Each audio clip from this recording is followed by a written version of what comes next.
from all around Geelong. I'm here to tell you how football... Good morning and welcome to the GDFL Netball show for round 12. Welcoming everybody on the show and the panel today, my regular sidekicks. I've got Donna Francese from Handley. Good morning, Fiona. Welcome. Welcome back too. By the way, missed you last week. Did I heard you? Well, here by yourself. Amanda wasn't tears calling in you. my eyes. Yeah. And we've got Amanda Handley from Bell Post Hill. Welcome. Good morning, Fee. Good morning, Donna. Morning, and you Amanda. were fine last week. You loved it. Full control. Oh yeah, I love being thrown in at the last minute. It's full great. control. It's fantastic. It's all right. Yeah. It's all right. I'm sure you handled yourself very well. Never as good as you though, Fee. And thanks, Heidi. Thanks, Heidi, for stepping up as well last week. So, going to have a quick look. It was again the split round last week, round 11. We had another 3 games.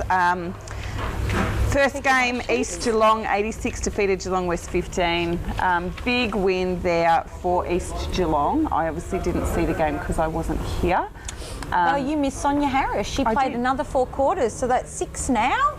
So not too many more, a few more games, and she'll be qualified for East Geelong. Yes. No Erica Shippers, so the weeks that Sonia has played, so the one before the bye and obviously the split round, Erica hasn't been available, so I'm not sure if anyone's heard anything out of East Geelong, whether Erica's away, whether she's injured, but it'd be interesting to know whether they're just strengthening their squad, obviously, with Sonia coming So to is finals. Sonia, is she playing for anyone in the GFL or anything, Amanda? It was my understanding that she was, or did have some sort of commitment with Bell Park. I'm not sure what commitment that was, so... Whether they're just trying to get her qualified for finals, because obviously they are going to be playing finals. Whether they're going to be doing that, and we do have East Geelong coming up in a few weeks, so we might be able to question them on that just to clarify some of this information, because obviously Question or just throw it at them, Fiona?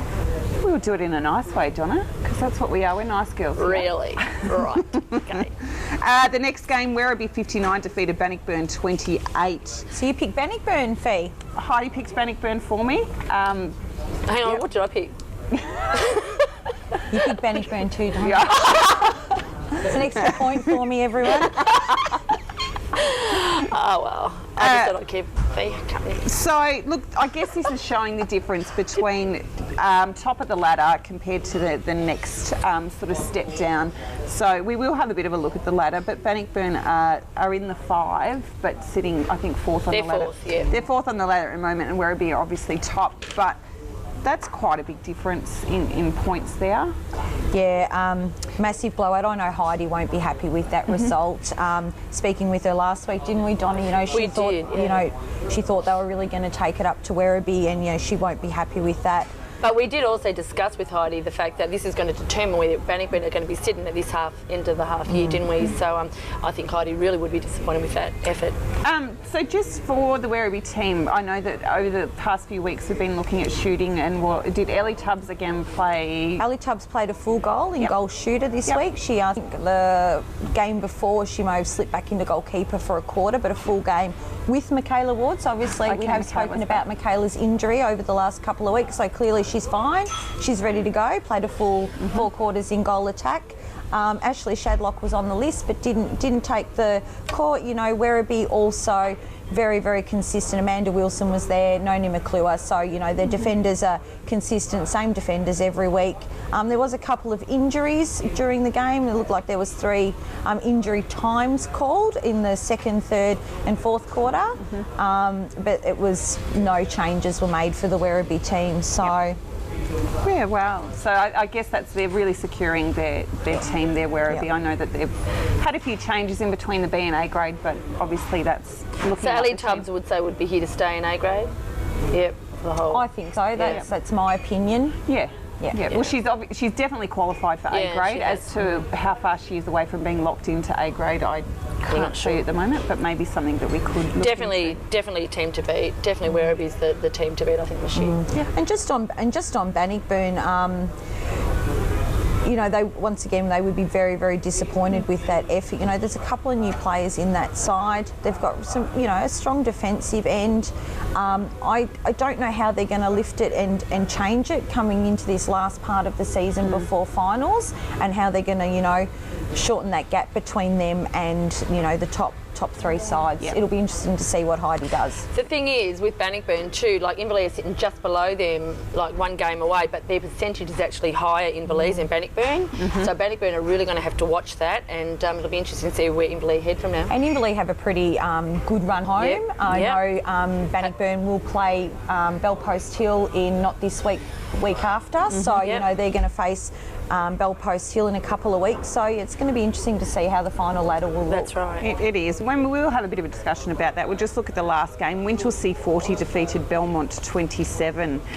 Great win there to Winchelsea, and I know we had a chat a couple of weeks ago when I was here about the Winchelsea team, and they're really settled and coming along now. I think that things have settled for them now. They're really taking a stride now and just sitting outside the 5. So with that, we'll have a quick look at the ladder. So Werribee top of the ladder, followed by Bellpost Hill, just a game behind, Donna. Yeah, they are. Look, the first 5 teams of this ladder are only a game behind one another. Yep. So, as you said, you know, you've got Bellpost Hill a game behind Werribee, East 1 game behind Bellpost Hill, Bannock 1 game behind 1 game, East. and then Inverleigh and Winch also games, just that game. So it's going to boil down to percentage, I think, by the end of this year, and it'll be interesting to see who hits the top 5 at the right time. Well, it's just going to take, you know, Winchelsea winning a few games that they may not have won earlier in the year to sneak into that 5, depending on what happens with Bannockburn and Inverleigh there.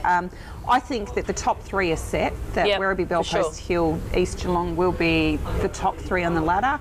Whether that may change in order. I don't think that's going to change. I think that's pretty much set in itself.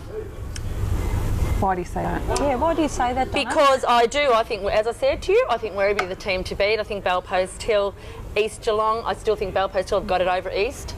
But that doesn't mean, because of the way that the draw is drawn, doesn't mean that they can't, you know, everyone doesn't play everyone twice. No, and that's this right. is where the draw can It's So Bolter. Bellpost Hill do get a shot at Werribee before finals, and if they beat Werribee before finals, they could be top of the ladder.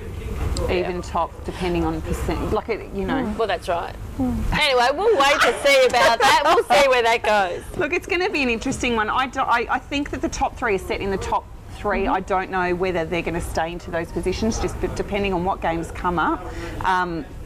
You know, and so, like, you know, for the last few seasons, we haven't had the teams sitting 2nd and 3rd, haven't had the opportunity because Winchelsea have been sitting top undefeated a couple of games clear. So, you know, it's a great opportunity for those sitting 2nd and 3rd, East and Bellpost Hill, to take it right up to Werribee, and they can actually earn that top spot. Yep. And the same as the bottom 3, Bannockburn, Inverleigh and Winchelsea, you never know. It's going to be interesting coming in the next few weeks as to where they're all going to be sitting and where it's going to be. But anyway, with that, we will be back after the break. We've got Matt Armstrong joining us from Bellpost Hill. We